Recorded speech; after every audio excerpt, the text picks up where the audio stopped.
Alright, so in the last video, I talked about why you need a batching system, and hopefully it makes sense now why you would need that.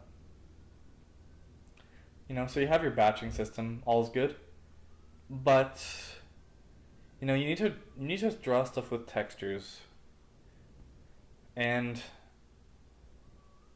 in order to do that, the first way you learn that is like via binding a texture and then using like a sampler in your shader, right? And there's like texture units, and I think by default, you can like, well, with texture units you have up to like I think 15 slots.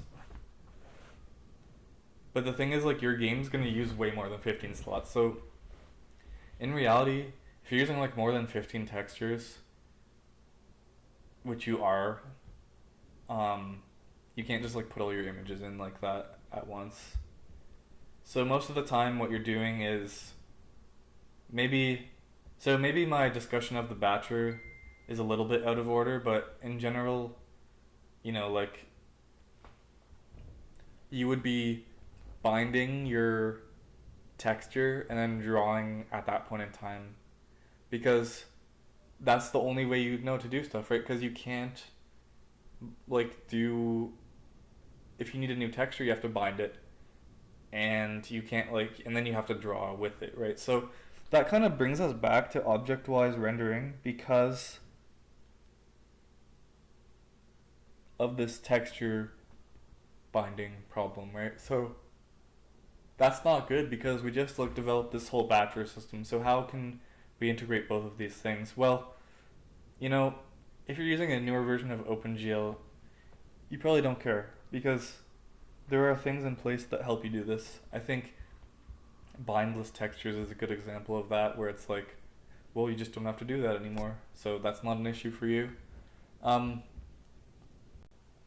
I want my engine to work on a lot of computers, including this like crappy laptop that I'm using right now. So it's not really an option for me to use that, just because I can't even develop with bindless textures. So okay, you can't use bindless textures. You're using OpenGL 3.3. So now what do you do, right? Like that doesn't seem good because there's not like a solution that I see straight away. So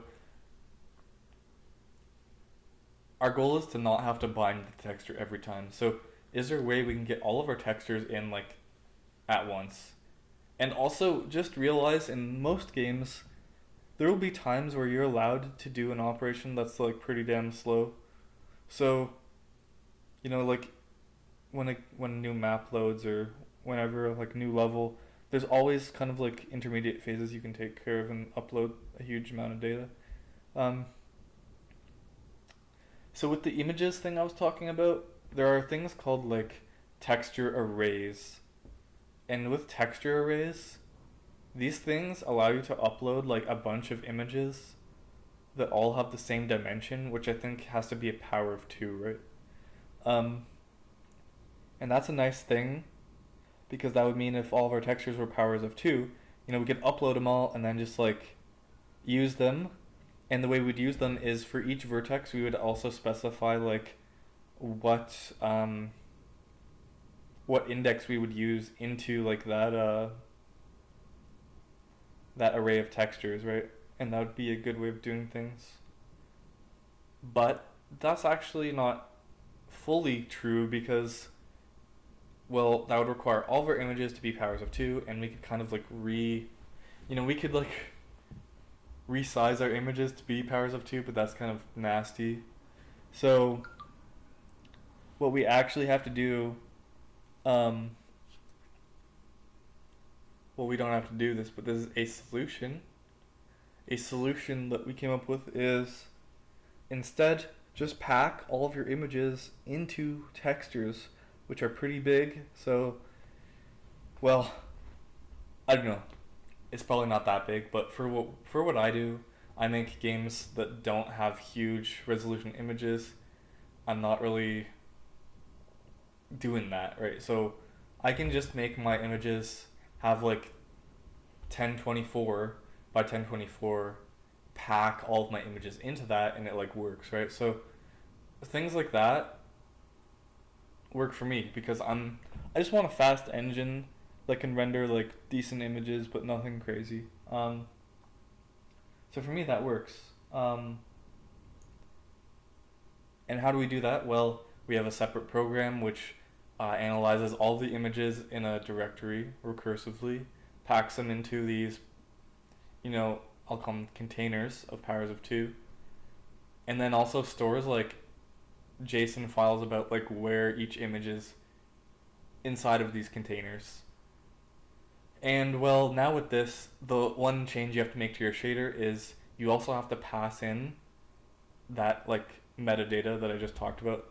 And the way you do that is, well, I store it in like an image. I think I just store the data in like a flat image where I specify, I think it's like a float thing, and I specify like what the, actually no, it's integer based, and I just specify the bounding boxes because it's pixel wise. I specify like the bounding boxes of each one, and I index into it using the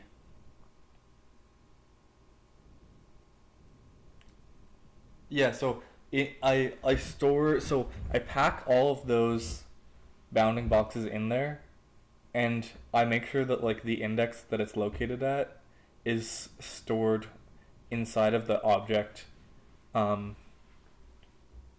I load up. So if I did like soccerball.obj, it's gonna figure out where that is inside of the packed container and store that like index in there.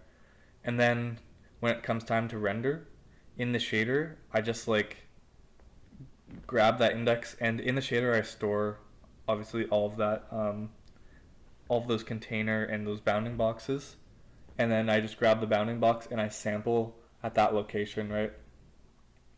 And that allows us to kind of just go back to not having to bind texture every time, because now I just bind all of my textures in after they've been packed up into the containers. Those containers are uploaded into the shader through the array, like the texture arrays, because they all have power of 2 and equal dimensions. And that allows me to get past that in OpenGL 3.3. So now I don't have to subscribe to object-wise drawing because I don't have to bind texture every time I want to draw. So that's kind of why the texture packer exists and why it's so important in our context. So that's just a quick motivation behind why the texture packer has to exist. Yep.